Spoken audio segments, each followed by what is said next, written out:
ইসলামের পঞ্চম স্তম্ভ জাকাত। সামর্থ্যবান প্রতিটি মুসলিম নারী ও পুরুষের ওপর জাকাত ফরজ বা বাধ্যতামূলক করা হয়েছে। সাধারণত সোনা, রূপা, টাকা পয়সা বা মালিকানাধীন পণ্যের ওপর জাকাত দেওয়ার বিধান রয়েছে। তবে বিশ্বের প্রথম দেশ হিসেবে ডিজিটাল মুদ্রা ক্রিপ্টোকারেন্সিকে জাকাতের আওতাভুক্ত করেছে দক্ষিণ পূর্ব এশিয়ার মুসলিম সংখ্যাগরিষ্ঠ দেশ মালয়েশিয়া।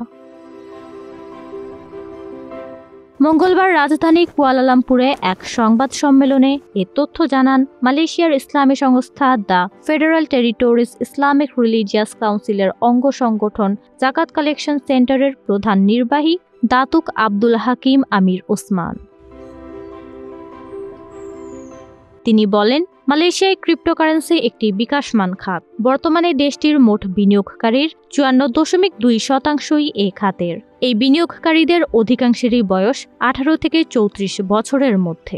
তাদের হাতে জমা রয়েছে ১,৬০০ কোটি রিঙ্গিত বা বাংলাদেশি মুদ্রায় ৪৩,৫২৬ কোটি ২১ লাখ টাকার সমপরিমাণ সম্পদ। এ কারণে সরকার মনে করছে এই ক্রিপ্টো খাত জাকাতের একটি নতুন উৎস হতে পারে, বিশেষ করে তরুণ প্রজন্মের জন্য।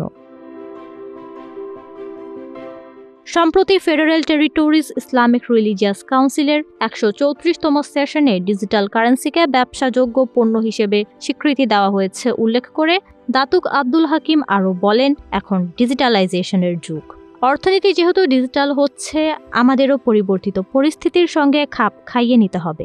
দেশটির ৩,৪৫,৬৪,০০০ মানুষ অধ্যুষিত মালয়েশিয়ার মোট জনসংখ্যার ৬৩.৫% ইসলাম ধর্মাবলম্বী। দেশটির ক্রিপ্টো খাত বিনিয়োগকারীদেরও একটি বড় অংশ মুসলিম। নওরিন নাওয়ার, প্রবাস খবর।